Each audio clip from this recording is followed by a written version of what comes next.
मनुष्य के बर्बादी के 5 कारण जान लिया तो जिंदगी में कभी भी दुखी नहीं रहोगी। तो आइए दोस्तों जानते हैं भगवान श्री कृष्ण ने गीता में क्या कहा। सबसे बड़ी बात, हैरान करने वाली बात। दोस्तों आइए जानते हैं मनुष्य के बर्बादी का पहला कारण है क्रोध।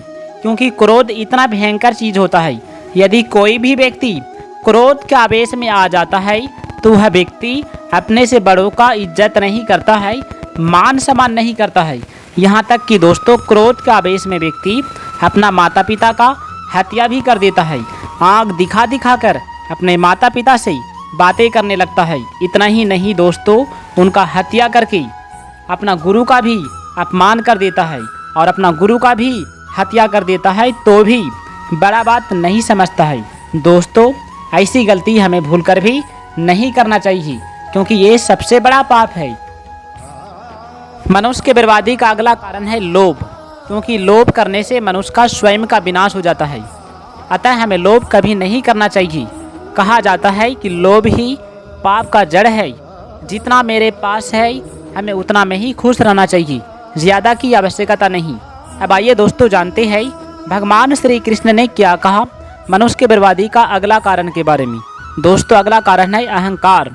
आप जितना भी बड़ा क्यों ना हो जाइए, यदि आपके अंदर अहंकार है तो आपका सर्वनाश हो जाएगा। जिस प्रकार रामायण में महाराजा का सर्वनाश हो गया, माता सीता को हर लाए थे, एक स्त्री के कारण पूरा लंकावासी बर्बाद हो गई। रावण अधर्म का साथ दिया, इसलिए उनका विनाश हो गया। जो अधर्म के साथ चला उनका नाश हो गया। जो धर्म का मार्ग अपनाया उनका उद्धार हो गया।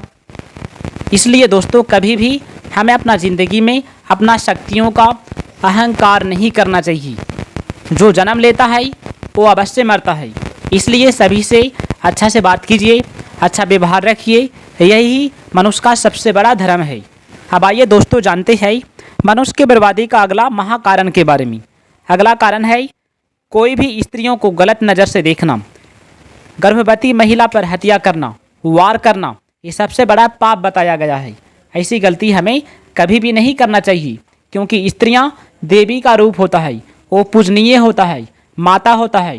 वो स्त्रियां दुर्गा, लक्ष्मी, काली का रूप होता है। इसलिए हमें उनका सम्मान करना चाहिए, इज्जत करना चाहिए, उनका पैर पकड़ना चाहिए। मनुष्य का अगला बर्बादी का कारण आलस्य है। यदि आप अपना ज़िंदगी में आगे बढ़ना चाहते हो तो आपको आलस्य को त्यागना पड़ेगा। आलस्यानाम ही महान शत्रु। आलस्य ही मनुष्य का सबसे बड़ा शत्रु है। जो भी व्यक्ति आलस्य करता है उनका सर्वनाश हो जाता है। इसलिए इन्हें त्यागिए। सुबह जल्दी उठिए, व्यायाम कीजिए, एक्सरसाइज कीजिए, सूर्य नमस्कार कीजिए, जिससे आपको पुण्य फल मिलेगा। अब आइए दोस्तों जानते हैं भगवान श्री कृष्ण ने गीता में क्या कहा।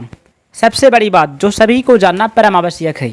भगवान श्री कृष्ण कहते हैं मनुष्य जन्म संपूर्ण जन्मों का अंतिम जन्म है।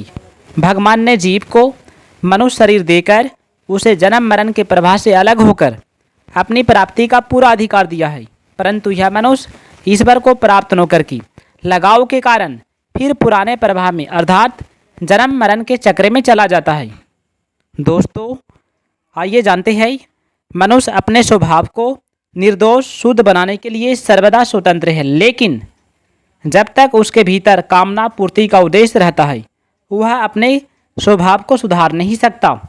भगवान की दृष्टि में सत्य का ही स्वरूप है, इसलिए भगवान में किसी के प्रति जरा भी पक्षपात नहीं होता। बुद्धिमान व्यक्ति वे होते हैं जो परमात्मा की शरण में होते हैं, वे परमात्मा को सर्वोपरि मानते हैं। मध्यम बुद्धि वाले मनुष्य वे होते हैं जो देवताओं की शरण में होते हैं, वे देवताओं को अपने से श्रेष्ठ मानते हैं, जिससे उनमें थोड़ी नम्रता और सरलता रहती है। दोस्तों मूर्ख मनुष्य वे होते हैं जो भगवान को देवता जैसा नहीं वरना सामान्य मनुष्य जैसा मानते हैं, वे स्वयं को ही श्रेष्ठ मानते हैं। मनुष्य शरीर विवेक प्रधान है, अतः मनुष्य की प्रवृत्ति यानी कि लगाव और निवृत्ति यानी कि विरक्ति पशु पक्षियों की तरह न होकर अपने विवेक के अनुसार होनी चाहिए। गीता में ये भी कहा गया है कि चाहे कोई दुराचारी से दुराचारी, पापी से पापी व्यक्ति क्यों ना हो, चाहे किसी वर्ण का, आश्रम का, संप्रदाय का, देश का, वेश का हो, अगर वह सच्चे भाव से भगवान की शरण में आ जाता है तो भगवान उसे प्राप्त हो जाते हैं। भगवान इस संपूर्ण जगत के उत्तरदायी है, यह विश्वास ज्ञान है और भगवान के अतिरिक्त दूसरा कोई तत्व नहीं। ऐसा अनुभव होना विज्ञान है। असत के साथ संबंध बनाना अशुभ होता है, जो कि ऊंच नीच योनियों में जन्म लेने के कारण होता है। परमात्मा का नाम, रूप, लीला, धाम, स्मरण, कीर्तन, जप, ध्यान आदि सब पवित्र है और ये सभी प्राणी मात्र को पवित्र करने वाला है। दोस्तों, जो मनुष्य ज्ञान और विज्ञान के भेद को समझ लेते हैं वे भगवान में तल्लीन होकर उनके ही स्वरूप हो जाते हैं। संसार के साथ हमारा संयोग और परमात्मा के साथ हमारा वियोग कभी हो ही नहीं सकता। परमात्मा सभी योनियों में हमारे साथ रहते हैं, परंतु केवल मनुष्य योनि में ही परमात्मा को पहचाना जा सकता है, अन्य किसी योनि में नहीं।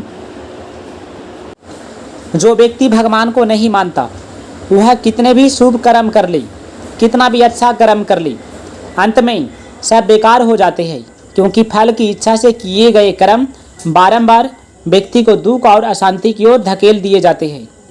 दोस्तों, जो लोग अपनी स्वार्थ पूर्ति में, अपनी इच्छा पूर्ति में, अपने जीवन को धन्य बनाने में लगे रहते हैं, दूसरों को कितना दुख हो रहा है, दूसरों की कितनी हानि हो रही है, इसकी उन्हें जरा भी चिंता नहीं। वे आसुरी स्वभाव वाले होते हैं।